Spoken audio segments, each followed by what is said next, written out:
The modern idea of nature includes only that part of the universe that is manifested on the physical plane.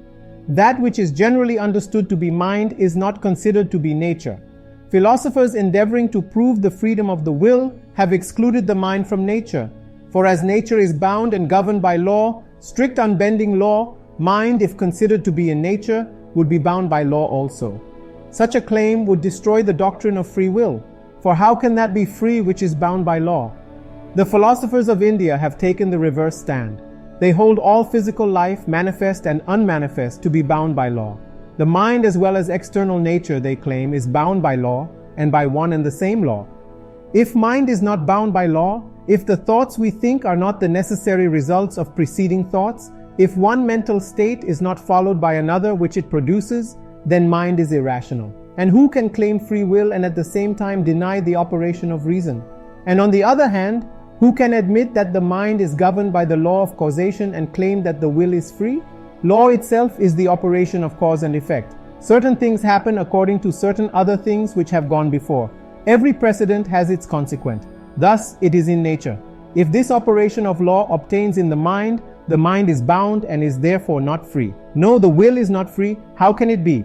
But we all know, we all feel that one are free. Life would have no meaning. It would not be worth living if we were not free. The Eastern philosophers accepted this doctrine, or rather propounded it, that the mind and the will are within time, space, and causation, the same as so-called matter, and that they are therefore bound by the law of causation. We think in time, our thoughts are bound by time, all that exists in time and space, all is bound by the law of causation. Now that which we call matter and mind are one and the same substance. The only difference is in the degree of vibration. Mind at a very low rate of vibration is what is known as matter. Matter at a high rate of vibration is what is known as mind. Both are the same substance. And therefore, as matter is bound by time and space and causation, mind, which is matter at a high rate of vibration, is bound by the same law. Nature is homogeneous. Differentiation is in manifestation. The Sanskrit word for nature is prakriti and means literally differentiation. All is one substance, but it is manifested variously. Mind becomes matter, and matter in its turn becomes mind. It is simply a question of vibration. Take a bar of steel and charge it with a force sufficient to cause it to vibrate, and what would happen? If this were done in a dark room, the first thing you would be aware of would be a sound, a humming sound. Increase the force and the bar of steel would become luminous. Increase it still more, and the steel would disappear altogether. It would become mind. Take another illustration.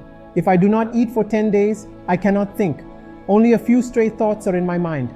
I am very weak and perhaps do not know my own name. Then I eat some bread, and in a little while I begin to think. My power of mind has returned. The bread has become mind. Similarly, the mind lessens its rate of vibration and manifests itself in the body, becomes matter. As to which is first, matter or mind? Let me illustrate.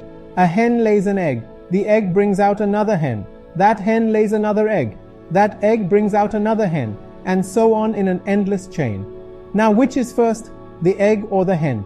You cannot think of an egg that was not laid by a hen, or a hen that was not hatched out of an egg. It makes no difference which is first. Nearly all our ideas run themselves into the hen and egg business. The greatest truths have been forgotten because of their very simplicity. Great truths are simple because they are of universal application. Truth itself is always simple. Complexity is due to man's ignorance.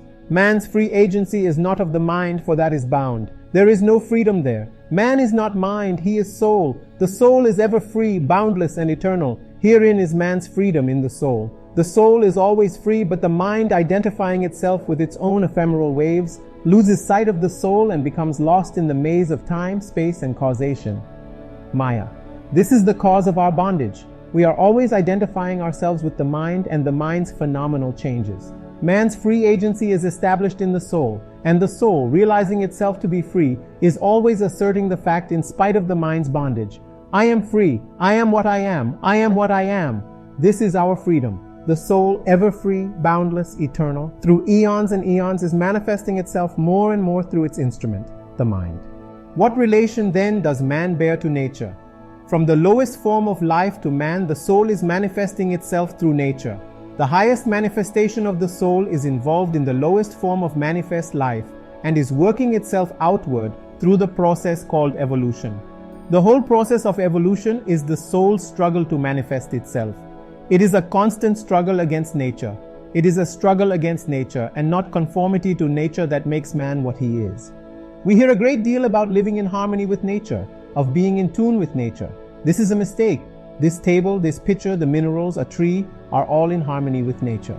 Perfect harmony there, no discord. To be in harmony with nature means stagnation, death. How did man build this house? By being in harmony with nature? No, by fighting against nature. It is the constant struggle against nature that constitutes human progress, not conformity with it. The end. Subscribe to Advaita for more. Note, this was a small lecture that was by Swami Vivekananda.